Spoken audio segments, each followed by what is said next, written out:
जय माता जी, नमस्कार। आप सभी को धन त्रयोदशी की हार्दिक शुभकामनाएं। आज हम बात करेंगे धनतेरस के बारे में। इस बार 2025 की धनतेरस बहुत ही उत्तम तिथि है। बहुत कम ऐसा योग बनता है क्योंकि इस दिन शनि प्रदोष व्रत भी है, जिसका बहुत बड़ा महत्व है। देखिए, शनिदेव शिव जी के प्रिय शिष्य माने जाते हैं और इस दिन शनि प्रदोष व्रत के दिन कोई भी शिव उपासना करता है, शिव जी की पूजा करता है, तो उसके ऊपर शनिदेव बहुत प्रसन्न होते हैं। तो आइए जानते हैं इस दिन से जुड़ी प्रमुख बातों को हम जानते हैं। धनतेरस यानी धन त्रयोदशी का बहुत महत्व है। यह तिथि धन, स्वास्थ्य और समृद्धि से जुड़ा हुआ है। यह दिवाली के उत्सव की शुरुआत है, जिसे समुद्र मंथन के दौरान भगवान धन्वंतरी के प्रकट होने के उपलक्ष्य में मनाया जाता है। इस दिन भगवान धन्वंतरी जी की पूजा से स्वास्थ्य और दीर्घायु मिलती है, जबकि माता लक्ष्मी जी और कुबेर जी की पूजा से धन और समृद्धि की प्राप्ति होती है। धन त्रयोदशी का यह पर्व बहुत कल्याणकारी माना जाता है। साधक जन बहुत ही धूमधाम और भक्ति भाव से यह पर्व मनाते हैं। इस दिन क्या करें, कैसे करें, यह पूरी बात इस वीडियो में हम लोग जानेंगे। आप लोग इस वीडियो को जरूर ध्यान से देखिएगा। अगर आपको यह वीडियो पसंद आए तो लाइक कीजिएगा, शेयर कीजिएगा। अगर आप चैनल पर नए हैं तो सब्सक्राइब अवश्य कीजिएगा और कमेंट में जय माता जी अवश्य लिखें। तो चलिए शुरू करते हैं। धनतेरस का धार्मिक और पौराणिक महत्व।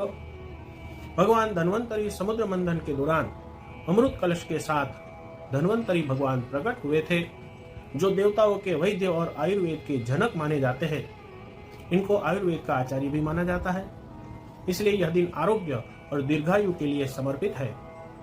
इस दिन माता लक्ष्मी की पूजा का विशेष महत्व है।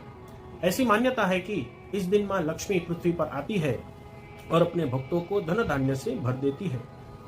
इस दिन कुबेर जी की पूजा का भी विशेष महत्व है। धन और संपत्ति के देवता कुबेर जी की पूजा भी इस दिन की जाती है, जिससे घर में धन और संपत्ति का आगमन होता है। इसके अलावा इस दिन यमराज जी की पूजा और यमदीप का विशेष महत्व है। यमराज के लिए दीपक प्रज्वलित किया जाता है ताकि अकाल मृत्यु से बचा जा सके।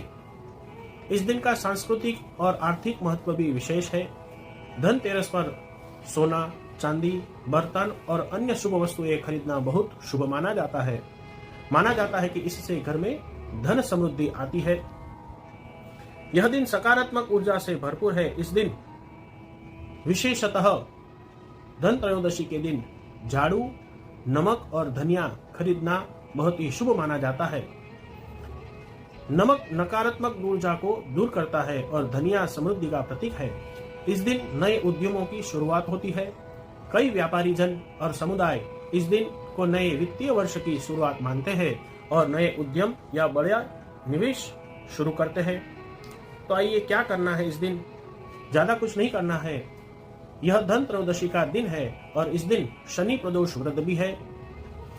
तो इस दिन शनि प्रदोष के कारण आपको शिव मंदिर में शाम के समय जाना है और वहां पर आपको 5 दीपक प्रज्वलित करने हैं और हो सके तो दीपमालिका या दीपमाला अवश्य प्रज्वलित करें।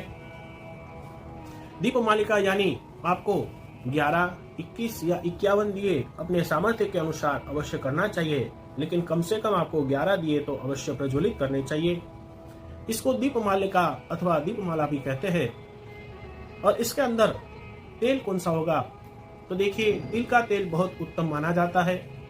और यदि सामर्थ्य है तो आप घी का दिया भी आप लोग शिव जी के मंदिर में प्रज्वलित कर सकते हैं। यदि आप शिव मंदिर में नहीं जा सकते तो आप घर में भी यह दीपक प्रज्वलित कर सकते हैं। ठीक है। अब दीपमाला आपको कौन से समय में करनी है? तो देखिए, यह धन त्रयोदशी के दिन स्थिर लग्न देखा जाता है। और स्थिर लग्न कब है, यह सब हम आगे वीडियो में जानेंगे। अब आते हैं हम अपने मुख्य विषय पर, जो है धन त्रयोदशी के बारे में। अब धनतेरस के दिन आपको क्या करना है? तो धनतेरस के दिन प्रदोष काल के स्थिर लग्न के समय माता लक्ष्मी जी का पूजन, कुबेर जी का पूजन, भगवान धन्वंतरी का पूजन और शंख की पूजा की जाती है। यहाँ देखिए 4 स्थिर लग्न माने जाते हैं: वृषभ, सिंह, वृश्चिक और कुंभ। तो खास करके शाम के समय लगभग वृषभ लग्न ही स्थिर लग्न होता है।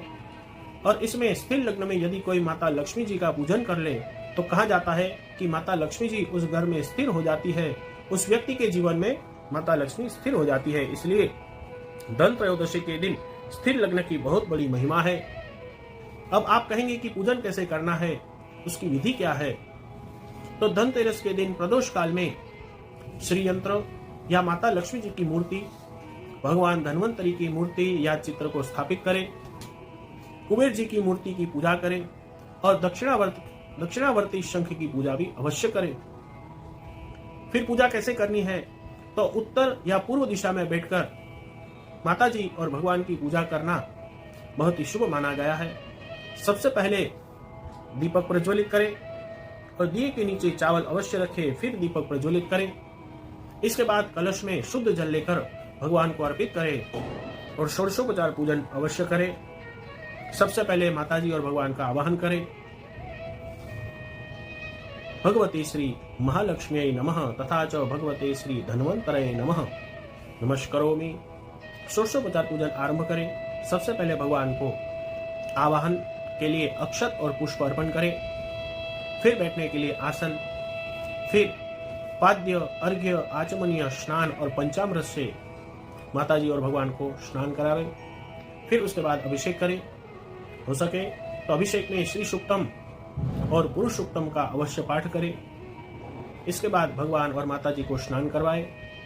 एक पात्र में भगवान की मूर्ति रखें, भगवान को अच्छे से बिठाएं। उसके बाद भगवान को वस्त्र, रोली, चंदन, कुमकुम, हल्दी, अक्षत, पुष्प, अबील, गुलाल, पुष्पमाला, धूप, दीप, नैवेद्य, पान, फल, मिष्ठान आदि अर्पण करें।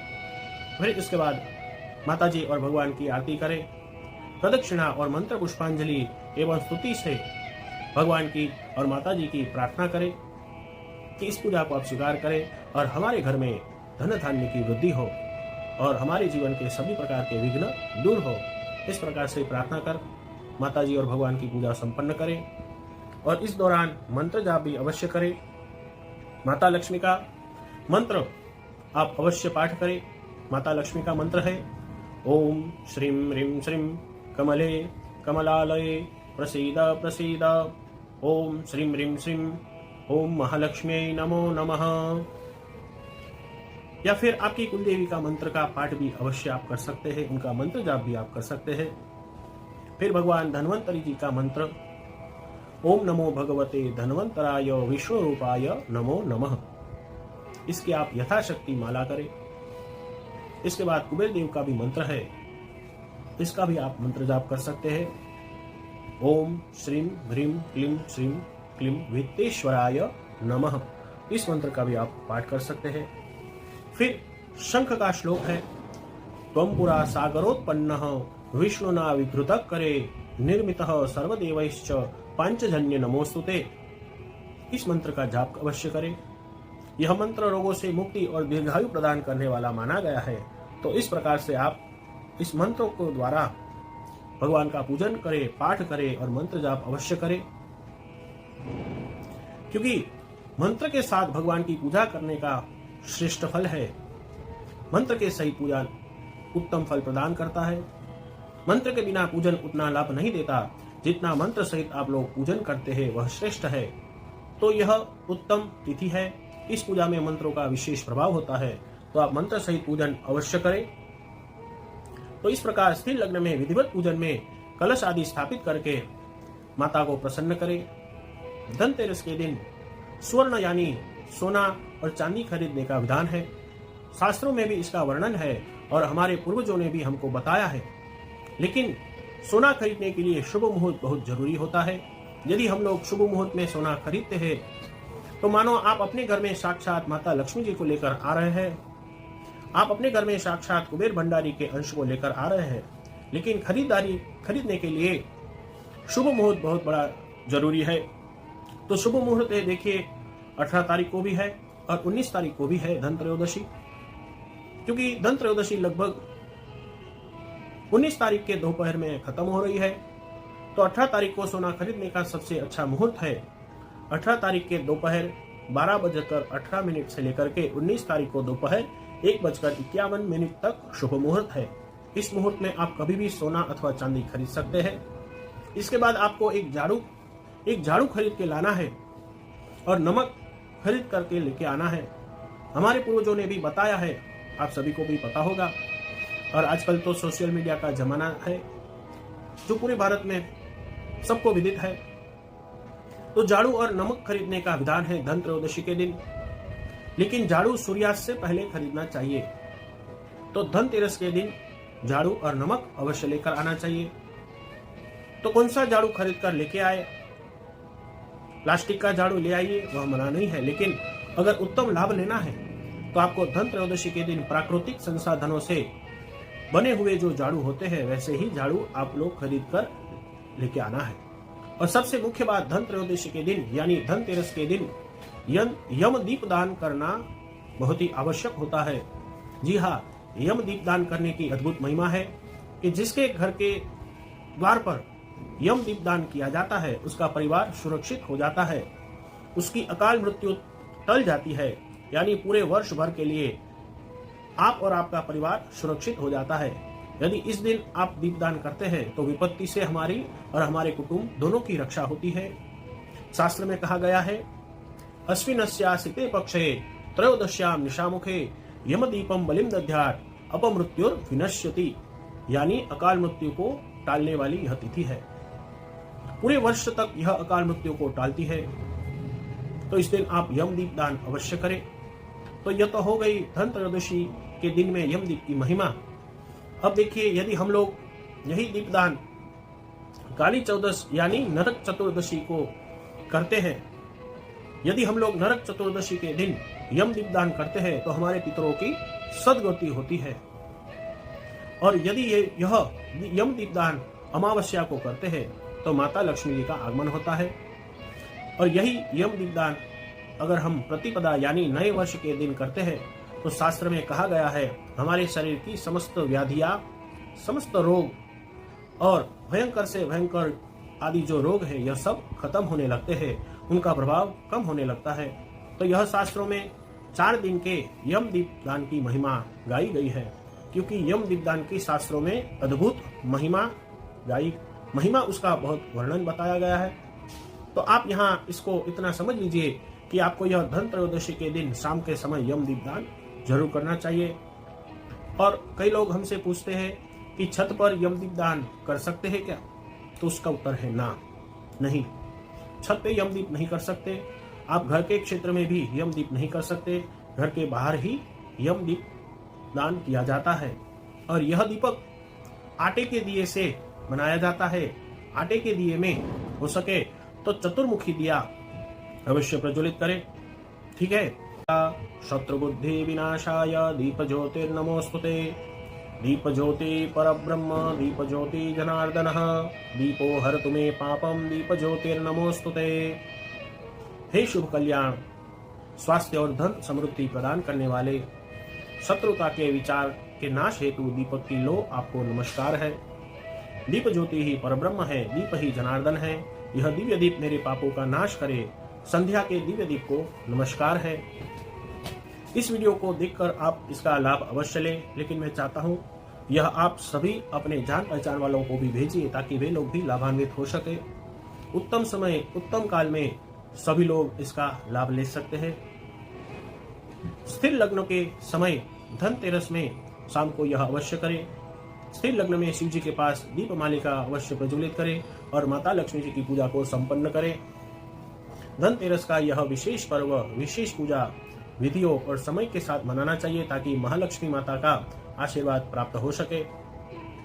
तो यह थी विशेष जानकारी धन त्रयोदशी के बारे में। अब भी कुछ जानकारी बच गई हो जिसके बारे में आपको जानना हो तो आप कमेंट में पूछ सकते हैं। मैं पूरा प्रयास करूंगा कि उसका रिप्लाई आपको दूं। तो यह धन त्रयोदशी का विशेष दिन है जिसमें माता जी की पूजा करने से विशेष लाभ प्राप्त होता है।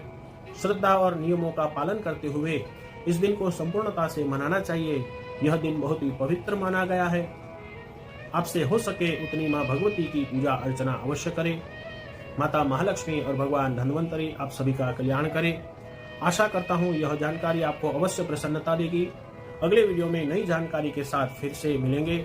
इस वीडियो को ज़्यादा से ज़्यादा लोगों के साथ शेयर करें, लाइक करें और चैनल को सब्सक्राइब अवश्य करें ताकि आपको इस प्रकार की नई नई जानकारी मिलती रहे। और कमेंट में जय श्री महालक्ष्मी माँ अवश्य लिखें। इसी कामना के साथ आप सभी को जय माता जी, हर हर महादेव। फिर से आप सभी को धन त्रयोदशी की हार्दिक शुभकामनाएं। अस्तु।